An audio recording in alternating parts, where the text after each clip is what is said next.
ರಾಮ ಜನ್ಮಭೂಮಿ ಹೋರಾಟಗಾರ ಶ್ರೀಕಾಂತ್ ಪೂಜಾರಿ ಅವರ ಬಂಧನ ಇಡೀ ದೇಶದಾದ್ಯಂತ ಸಾಕಷ್ಟು ಸದ್ದು ಮಾಡ್ತಾ ಇದೆ. ಇನ್ನು ಈ ಶ್ರೀಕಾಂತ್ ಪೂಜಾರಿ ಅವರ ಮನೆಗೆ ಶ್ರೀರಾಮ್ ಸೇನೆಯ ರಾಷ್ಟ್ರೀಯ ಅಧ್ಯಕ್ಷರಾಗಿರುವಂತಹ ಪ್ರಮೋದ್ ಮುತಾಲಿಕ್ ಅವರು ಭೇಟಿ ನೀಡಿ ಅವರ ಕುಟುಂಬಸ್ಥರಿಗೆ ಧೈರ್ಯ ತುಂಬುವಂಥ ಕೆಲಸ ಮಾಡಿದ್ದಾರೆ. ಸದ್ಯ ನನ್ನ ಜೊತೆ ಮುತಾಲಿಕ್ ಅವರಿದ್ದಾರೆ, ಅವ್ರನ್ನ ಮಾತಾಡ್ತೀನಿ. ಸರ್, ಶ್ರೀಕಾಂತ್ ಪೂಜಾರಿ ಈಗಾಗಲೇ ಬಂಧನ ಆಗಿರುವಂಥ ಶ್ರೀಕಾಂತ್ ಪೂಜಾರಿ ಅವರ ಪ್ರಕರಣದ ಸಮಗ್ರ ಬೆಳವಣಿಗೆ ಬಗ್ಗೆ ಏನು ಹೇಳ್ತೀರಿ ಸರ್? ಮೊದಲನೇದಾಗಿ ಈ ಪ್ರಕರಣವನ್ನು ಖಂಡಿಸ್ತಾ ಇದ್ದೀನಿ. ಈ ಘಟನೆ ಆಗಬಾರ್ದಾಗಿತ್ತು. ಈ ಘಟನೆಯ ಮೂಲಕ ಕಾಂಗ್ರೆಸ್ಸು ನಾವು ಹಿಂದೂ ವಿರೋಧಿಗಳಿದ್ದೀವಿ ಅನ್ನುವಂಥದ್ದು ಸಿದ್ಧ ಮಾಡಿ ತೋರಿಸಿದರು. ಮಾನ್ಯ ಸಿದ್ದರಾಮಯ್ಯನವರು ಗೃಹ ಮಂತ್ರಿಗಳು ಸಮಜಾಯಿಸಿ ಹೇಳ್ತಾ ಇದ್ದಾರೆ, ಅವರೊಬ್ಬ ಕ್ರಿಮಿನಲ್ ಇದ್ದಾನೆ ಅಂತೇಳಿ. ಶ್ರೀಕಾಂತ್ ಪೂಜಾರಿ ಕ್ರಿಮಿನಲ್ ಇದ್ದಾನೆ, 14 ಕೇಸ್ ಇದ್ದಾವೆ ಅಂತೇಳಿ ಹಸಿ ಸುಳ್ಳನ್ನು ಹೇಳ್ತಾ ಇದ್ದಾರೆ, ದಾರಿ ತಪ್ಪಿಸ್ತಾ ಇದ್ದಾರೆ. ಸೊ ಕ್ರಿಮಿನಲ್ ಅಲ್ಲ, ಗುಂಡ ಅಲ್ಲ, ಕೇಸ್ಗಳೆಲ್ಲ ನಿರ್ದೋಷ ಆಗಿ ಕೋರ್ಟ್ ಬಿಡುಗಡೆ ಮಾಡಿದೆ. ಕ್ರಿಮಿನಲ್ಲೇ ಇದ್ದ, ಗುಂಡಾನೇ ಇದ್ದಿದ್ರೆ ಇಷ್ಟೊತ್ತಿಗೆ ಜೈಲಿನೊಳಗಡೆ ಇರ್ತಿದ್ರು ಅವರು. ಸೊ ನೀವು ಹಸಿ ಸುಳ್ಳನ್ನು ಹೇಳಿ ನಿಮ್ಮ ಹಿಂದೂ ವಿರೋಧಿಯನ್ನು ಮುಚ್ಚಾಕುವಂಥ ಪ್ರಯತ್ನ ಮಾಡೋಕ್ಕೆ ಹೋಗಬೇಡಿ. ನೀವು ಬತ್ತಲೆ ಆಗಿದ್ದೀರಿ. ಈಗ ಆಲ್ರೆಡಿ ಸಮಾಜದ ಎದುರುಗಡೆಗೆ ಹಿಂದೂ ವಿರೋಧಿ ಅಂಥೇಳಿ ಬತ್ತಲೆ ಆಗಿದ್ದೀರಿ. ಸೊ ಇನ್ನು ಏನಿದ್ರು ಅವನು ಬಿಡುಗಡೆ ಅಥವಾ ಈ ಕೇಸಿನ ಸಂಬಂಧಪಟ್ಟಂಥ ಮುಂದಿನ ಪ್ರಕ್ರಿಯೆ ಶಾಂತವಾಗಿ ಸಮಾಧಾನವಾಗಿ ಅದನ್ನು ಮುಗಿಸೋ ಹಾಗೆ ಪ್ರಯತ್ನ ಮಾಡಿ ಅಂತನ್ನುವಂಥದ್ದು ನಾನು ಕಾಂಗ್ರೆಸ್ ಸರ್ಕಾರಕ್ಕೆ ಹೇಳ್ತಾ ಇದ್ದೀನಿ. ಈಗ ಒಂದು ಕಡೆ ಕಾಂಗ್ರೆಸ್ ನಾಯಕರು, ಅದೇ ರೀತಿ ಪೊಲೀಸ್ ಅಧಿಕಾರಿಗಳು ಶ್ರೀಕಾಂತ್ ಪೂಜಾರಿ ಅವ್ರ ಮೇಲೆ ಲಾಂಗ್ ಪೆಂಡಿಂಗ್ ಕೇಸ್ ಇತ್ತು, ಅದೇ ರೀತಿ ಇಷ್ಟು ವರ್ಷಗಳ ಕಾಲ ಅವರು ತಲೆಮರೆಸ್ಕೊಂಡಿದ್ರು ಅಂತಕ್ಕಂಥ ಹೇಳಿಕೆಯನ್ನು ನೀಡ್ತಾರೆ. ಆದರೆ ಶ್ರೀಕಾಂತ್ ಪೂಜಾರಿ ಅವ್ರನ್ನ 3 ಬಾರಿ ಠಾಣೆಗೆ ಕರೆಸಿ ಅವರ ಕಡೆಯಿಂದ ಮುಚ್ಚಳಿಕೆ ಪತ್ರವನ್ನು ಬರೆಸ್ಕೊಂಡಿದ್ದಾರೆ ಸರ್. ಏನು ಹೇಳ್ತೀರಿ ಸರ್ ಈ ಬಗ್ಗೆ? ನೋಡಿ, ತಲೆಮರೆಸ್ಕೊಂಡಿದ್ದ ಅಂತನ್ನೋದು ಎಷ್ಟು ಇವರು ಸುಳ್ಳು ಹೇಳ್ತಾ ಇದ್ದಾರೆ ಅಂತ ಅನ್ನೋದಕ್ಕೆ ಈ ಗುನ್ನೆ ಇದ್ದಂಥ ಈ ಲೀಸ್ಟೇ ಹೇಳುತ್ತೆ. 92ರ ನಂತರ ಕೇಸ್ಗಳಾಗಿದ್ದಾವೆ.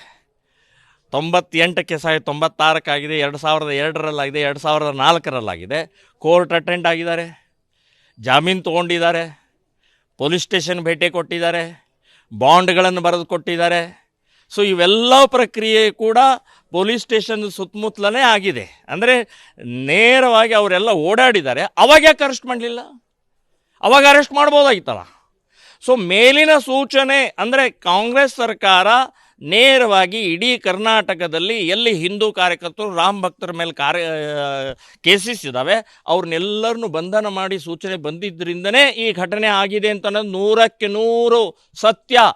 ನೀವು ಇಲ್ಲಿ ಹಾಳೆನೇ ತೋರಿಸುತ್ತೆ, ಲೀಸ್ಟನ್ನೇ ತೋರಿಸುತ್ತೆ.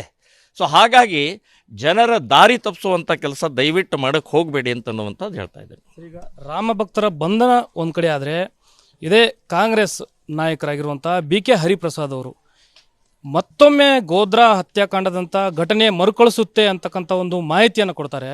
ಏನು ಹೇಳ್ತೀರಿ ಸರ್? ಕೂಡಲೇ BK ಹರಿಪ್ರಸಾದ್ ಅವ್ರನ್ನ ಬಂಧನ ಮಾಡಿ ಎನ್ಕ್ವೈರಿ ಮಾಡಬೇಕು. ಬಹಳ ಹಗುರವಾಗಿ ಮಾತನಾಡಿದ್ದಾರೆ, ಭಾಳ ಡೇಂಜರಸ್ ಹೇಳಿಕೆಯನ್ನು ಕೊಟ್ಟಿದ್ದಾರೆ. ಯಾರೋ ಒಬ್ಬ ದಾರಿ ಹೋಕ ಅಥವಾ ಬೀದಿಯಲ್ಲಿ ಓಡಾಡುವಂಥವನು ಕೊಟ್ಟಿಲ್ಲ. ಒಬ್ಬ MLC, ಒಬ್ಬ ಹಿರಿಯ ಕಾಂಗ್ರೆಸ್ಸಿನ ನಾಯಕರು ನಿಮ್ಮ ಬಾಯಿಂದ ಗೋಧ್ರಾ ಘಟನೆ ಆಗುವಂಥ ಸಂಭವ ಇದೆ, ಅದಕ್ಕೆ ದಾಖಲೆಗಳು ಇದ್ದಾವೆ ಅಂತನ್ನುವಂಥದ್ದು ಹೇಳಿದ್ದರಿಂದ ಕೇಂದ್ರ ಸರ್ಕಾರಕ್ಕೆ ಮತ್ತು ರಾಜ್ಯದ ಗೃಹ ಮಂತ್ರಿಗಳಿಗೆ ಇಮ್ಮಿಡಿಯೇಟ್ ಅದರ ಸಂಬಂಧಪಟ್ಟಾಗ ಮಾಹಿತಿ ತಿಳಿಸಬೇಕು.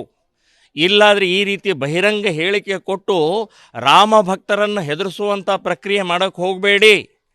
ಇನ್ನೊಂದು ಇದರಲ್ಲಿ ಬಹಳ ಮಹತ್ವದ್ದು ಅಂತಂದರೆ, ಮುಸ್ಲಿಮರು ಗೋಧ್ರಾ ಘಟನೆ ಮಾಡಿದ್ದು ಮುಸ್ಲಿಂ ಗುಂಡಾಗಳು. ಅದನ್ನು ಮತ್ತೆ ಮುಸ್ಲಿಂ ಗುಂಡಾಗಳಿಗೆ ಅಥವಾ ಮುಸ್ಲಿಂ ಇವರಿಗೆ ಪ್ರಚೋದನೆ ಕೊಡ್ತಾ ಇದ್ದಾರಾ? ಬೆಂಕಿ ಹಚ್ಚಿ ಅಂಥೇಳಿ 57 ಜನ ಹಿಂದೂ ಕಾರಸೇವಕರನ್ನು ಕೊಂದು ಹಾಕಿದ್ದನ್ನು ಮತ್ತೆ ಪುನಃ ಕೊಂದು ಹಾಕಿ ಅಂತ ಹೇಳ್ತಾ ಇದ್ದೀರಾ?